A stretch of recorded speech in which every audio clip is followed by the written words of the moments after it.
Welcome back, everyone. Ready to dive back into To Kill a Mockingbird. Always ready for more Mockingbird. Great.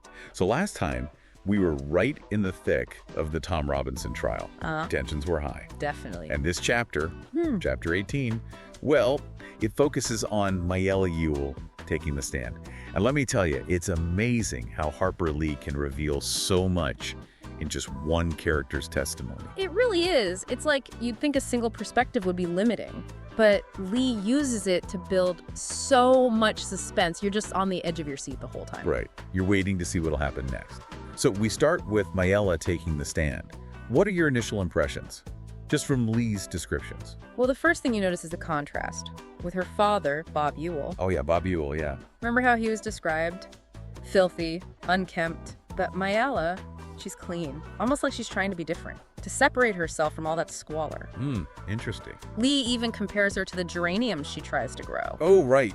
In their yard. Yeah, it's like she wants some beauty, some dignity, in a life that doesn't seem to offer much of either. That's a really good point.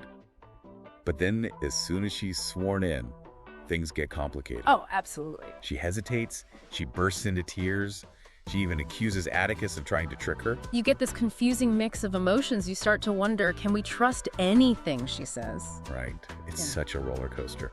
And then there's Atticus, the way he questions her. Yeah. So polite, calling her ma'am, Miss Mayella. You'd think it's just, basic manners, but it really gets to her. It seems to, yeah. For Mayella, this simple respect, it's foreign. It highlights how much she's lacking.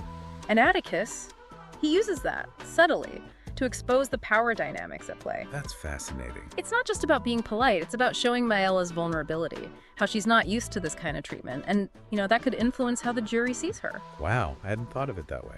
Oh, and there's something else clever Atticus does with his questioning. What do you mean? He doesn't just focus on the night of the alleged assault. He asks about other things, like her siblings, their poverty, whether her father drinks. Oh, I see. He's painting a broader picture. Exactly. He's not just showing the crime, but the Ewells' entire life. Their poverty, potential neglect, lack of education, all these details start to plant seeds of doubt. So smart. He's building his case indirectly. He is. And through these questions, we see Mayella's isolation. When Atticus asks about friends, she seems confused. Like, what are friends? Well, it shows how limited her world is. Right. Trapped in this dysfunctional family. Right. And that isolation, it makes her vulnerable to her father's potential abuse, to the manipulation of society. It's chilling. Definitely. Okay, so we've established Mayella's life isn't exactly a happy one. Let's get to the alleged assault itself. She says she asked Tom inside to help with a chifforobe. An old dresser, yeah. Right, what happened next, according to her? Here's where the tension really goes up. She claims she offered Tom a nickel for his help, went to get it, and when she turned around, bam, he attacked her. Choking, beating, the whole works.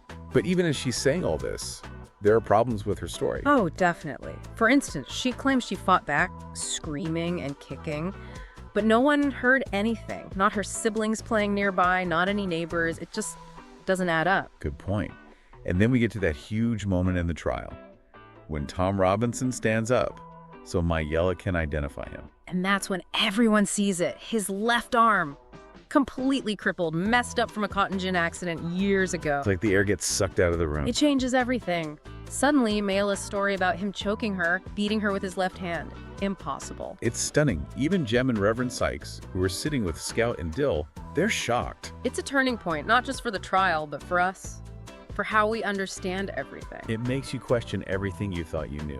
Lee is so masterful, using this visual detail to challenge everything we've heard from Mayella. This is where Atticus's strategy shines. All those seeds of doubt he's planted, they're starting to grow. Like watching a carefully planned garden bloom. Exactly. Lee uses both dialogue and visual imagery to create this multi-layered story. You're not just reading, you're experiencing it, feeling the weight of every new piece of information. Absolutely. But Atticus isn't done with Mayella yet. He keeps questioning her, pushing for details. How does she react? She crumbles, she gets flustered, contradicts herself, and finally she just refuses to answer anymore. And she's trapped in her own lies. Yeah. And Atticus is slowly untangling them. It's a powerful image, and it speaks to the bigger theme of truth versus deception. Which runs through the whole book, yeah. Exactly. And it leaves us wondering, what is the truth? If Mayella's lying, why? What's she hiding? So many questions. We've covered a lot in this first part. From Mayella's testimony to the reveal of Tom's disability, but there's so much more to explore. Definitely. This is just the beginning. That moment with Tom's arm, it was like everything stopped. Everyone in the courtroom just froze. It was such a powerful visual. It just shattered Mayella's story. Completely. And, the detail about the cotton gin, it connects Tom to Mr. Dolphus Raymond. Oh, the wealthy landowner. Right. The one who owns the gin. It's like this subtle reminder of how things work in Maycomb. The racial and economic hierarchy. Exactly. A black man's safety, his livelihood, it all depends on a white man's goodwill. So it's bigger than just Mayella and Tom now. It is. The trial forces everyone to see these uncomfortable truths about their community. The prejudices that are always there simmering under the surface. Right. And Atticus, he knows this. He doesn't let up on Mayella even after Tom's arm is revealed. He keeps pushing her about that night.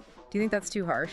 Harsh? I wouldn't say that. I mean, he's definitely relentless. He wants the truth, but he's always respectful. That's true. And as he keeps asking, Mayella's story falls apart even more. She gets flustered, contradicts herself. It's like she's caught in her own lie. Exactly. And then there's that moment where Atticus just lays it all out. When he asks her directly, who beat you up?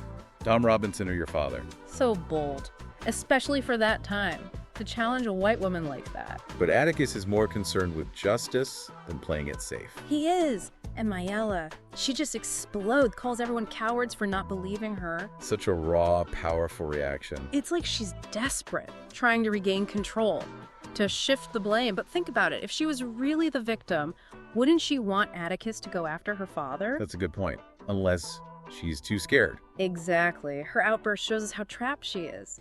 In poverty, abuse, societal expectations. Maybe she even knows Tom is innocent, but she can't speak out. Heartbreaking. Mayella is both a victim and someone who's causing harm. It's complicated. Lee shows us the gray areas of human behavior, even when it seems like a clear-cut case of right and wrong. And she does it so brilliantly. Through Mayella's language, her awkwardness, her defensiveness. Remember how she reacted to Atticus's politeness? Like it was an insult. Yeah. It tells us so much about her. About how she sees the world. These details matter. They do. It's not just what people say, but how they say it. What's going on beneath the surface. Exactly. And Lee makes us, the readers, part of it. We have to analyze, interpret, and come to our own conclusions. And as we move on, keep those details in mind. What resonated with you? Pay attention to how Atticus builds his defense, how he uses evidence and testimony to challenge the narrative. And how this trial exposes the realities of Maycomb, of the South. The complexities of race, class, justice. We've seen Mayella's testimony crumble, the truth about Tom's disability, the societal pressures at play. It's been an intense journey. It has. And in the final part of our deep dive, we'll look at what happens next, the aftermath of Mayella's breakdown, and what it means for the trial.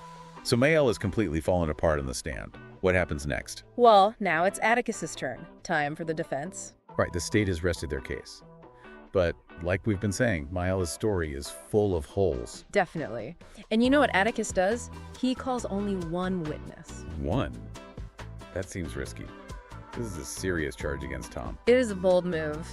But Atticus, he's always thinking ahead. He's been so careful, setting everything up.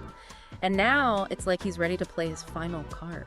But we don't actually get to hear from this witness, right? Not in this chapter. No. Lee leaves us hanging. A real cliffhanger. Makes you want to keep reading to see what happens. It does. I have to admit, I'm hooked. This whole trial, it's like a mini version of everything happening in Maycomb, isn't it? Oh, absolutely. It shows us those deep prejudices. How a white woman's word can mean more than a black man's, even if there's no evidence. And how fear and ignorance can keep things the way they are. Exactly. It's all about maintaining that status quo. And for people like Mayella and her family, there's the poverty, the lack of education. It's a trap. It keeps them stuck in these awful cycles of abuse and hopelessness. It's a tough reminder that justice isn't always fair. It can be swayed by those societal pressures, those deep-rooted biases. Absolutely. Lee is holding up a mirror, making us look at these uncomfortable truths. And, even though To Kill a Mockingbird was written so long ago, these themes, they're still so relevant. Racial injustice, inequality, the misuse of power. That's why it's such a powerful book. It speaks to us, even today. It's timeless, and Lee's storytelling, it just draws you in. Makes you want to keep turning the pages. As we wrap up, I keep coming back to that question. If Mayella is lying to protect her father, why? What's she so afraid of? It's a great question. Is it just about physical abuse? Or is there more to it? Like what? Maybe she's afraid of what people will think, of being shunned by her community if she tells the truth. That's Sari thought. But it shows how strong those social pressures are, the need to fit in, even if it means sacrificing what's right. It is, and it reminds us that the fight for justice, it never really ends. We need to keep fighting, be brave, have empathy, and challenge those harmful norms. This chapter has been quite a ride. Full of surprises and twists. I can't wait to see what happens next. Me too. Thanks for joining us for this deep dive into To Kill a Mockingbird. We'll be back soon to continue our exploration of this incredible book.